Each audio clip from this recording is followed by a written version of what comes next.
Sesuatu menarikku kembali pada tempat ini.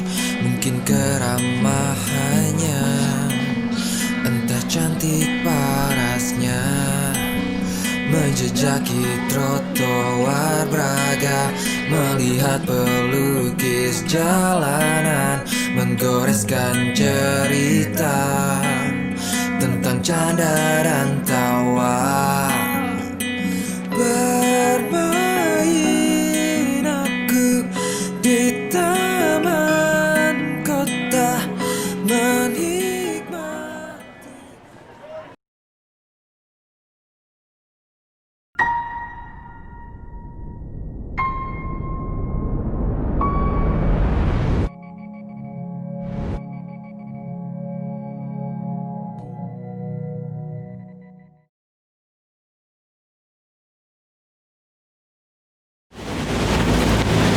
Assalamualaikum warahmatullahi wabarakatuh.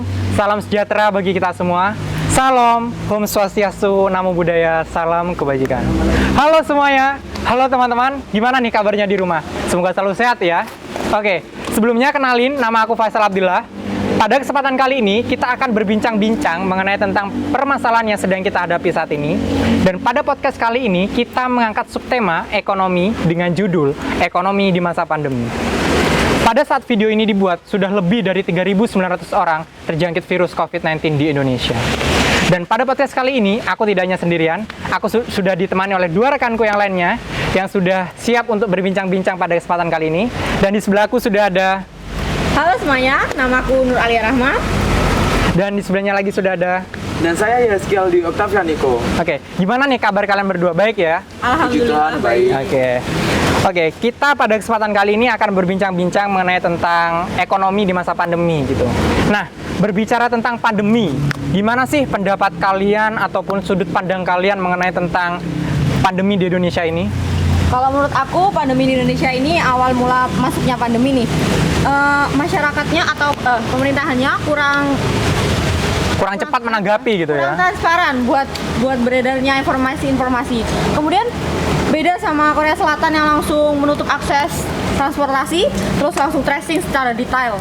Sedangkan Indonesia justru gencar-gencarnya menarik para wisatawan buat masuk ke Indonesia, kemudian bertujuan untuk perekonomiannya berjalan secara stabil pada saat pandemi itu.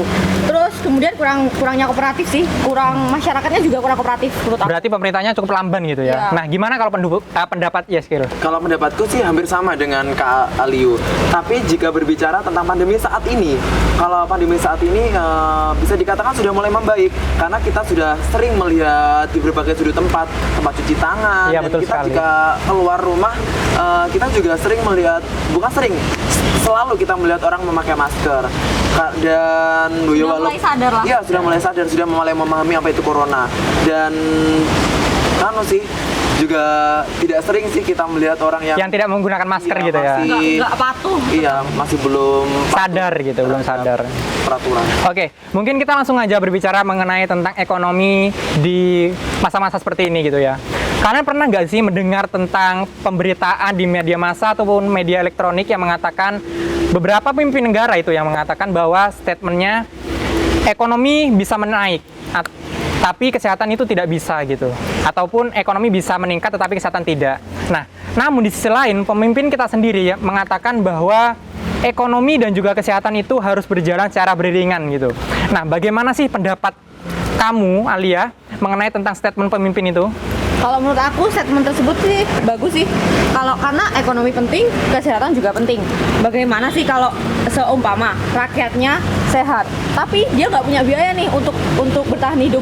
Bagaimana rakyat tersebut bisa bertahan untuk sehat? Mungkin itu aja sih. Berarti sama aja harus balance gitu ya. Oke. Harus bersamaan. Oke. Kalau untuk Yaskil gitu ya. Kalau Yaskil diberikan kesempatan untuk bisa menjadi pemimpin suatu negara gitu ya. Wah, menjadi suatu pemimpin negara dan memimpin suatu negara. Hal apa sih yang Yaskil lakukan pada saat seperti ini? Kalau yang saya ambil pertama yaitu kesehatan dan perekonomian, karena memang menurut saya yaitu dua hal tersebut memang tidak bisa dipisahkan. Karena jika dipisahkan ya percuma saja jika kesehatan membaik, bahkan kita tidak terkena virus sekalipun, tapi keekonomian kita menurun, percuma saja kita hidup menggunakan apa? Sama saja gitu ya. Dan sebaliknya, jika perekonomian membaik tapi kesehatan kita menurun, bahkan nyawa kita bisa melayang, itu percuma saja sih menurut aku. Jadi dua hal tersebut yang aku akan dahulukan. Oke, sependapat sama kalian berdua. Oke sih, jawabannya cukup menarik gitu ya. Oke. Oke nih, dari awal kan kita sudah membahas tentang virus pandemi dan tentang sampai kita halu gitu ya. Jadi jadi pemimpin. Nah, jika saya mengucapkan atau menyatakan bahwa kira-kira di sektor pariwisata apakah terdampak karena pandemi seperti ini? Kira-kira pendapat kalian gimana? Sependapat atau tidak? Oke, kalau menurut aku sendiri sih sependapat sih, karena kita jujur aku sendiri gitu ya, aku tidak begitu fokus untuk liburan ataupun refreshing gitu, karena sudah fokus untuk memikirkan pandemi gitu. Tetapi untuk masalah ekonomi di sektor pariwisata khususnya, contohnya aja di Banyuwangi gitu.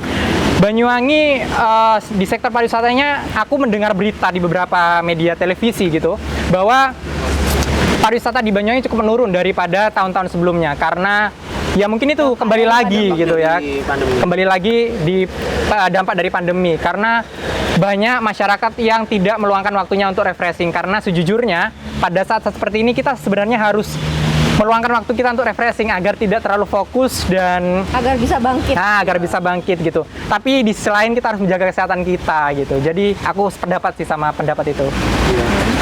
Kalau menurut Aliu gimana? Kalau aku sih sependapat juga gitu ya. Oke. Jadi berarti ini bisa kita simpulkan bahwa memang semua sektor terdampak karena virus corona ini ya memang. Oh iya. Kalau kalian nih dikasih saran kalian sebagai pelajar, apa sih saran kalian buat pemerintah agar lebih membenahi diri terhadap pandemi tersebut? Mungkin pendapat Yasil dulu gimana? Kalau pendapatku sih memang ya untuk orang-orang yang masih belum menaati peraturan itu yang harus dipertegas lagi untuk memberikan sanksi, karena saya lihat itu masih banyak sekali orang-orang yang masih belum menaati protokol kesehatan. Belum sadar. Padahal jika kita tidak menaati protokol kesehatan, kita bisa loh nyawa kita melayang karena virus corona ini. Ya itu sih menurut aku. Kalau menurut aku pribadi sih pesan aku untuk pemerintah gitu ya, pemerintah harus bisa lebih sigap dalam keadaan apapun, karena tindak tanduk pemerintah itu selalu diawasi oleh masyarakat gitu, karena keputusan apapun pemerintah itu akan dilakukan, akan berdampak ke masyarakat yang ada di Indonesia. Kalau pesan aku untuk pemerintah, marilah pemerintah bersama-sama masyarakat harus bisa lebih sigap dalam menangani kasus seperti ini, karena ya itu kembali lagi nanti dampaknya di beberapa sektor, contohnya ekonomi itu akan berdampak sangat menurun gitu, dan pendapatan Indonesia ataupun elastisitas ekonomi di Indonesia itu akan menurun secara drastis daripada tahun-tahun sebelumnya gitu. Oke, cukup menarik gitu ya perbincangan kita. Oke, mungkin itu saja sih yang bisa kita bicarakan pada podcast kali ini gitu ya. Nah, kita ucapkan terima kasih kepada teman-teman semuanya gitu ya yang sudah meluangkan waktunya untuk bisa mendengarkan podcast kita gitu. Nah, pada kesempatan kali ini mungkin itu saja yang dapat kita sampaikan, dan sampai jumpa.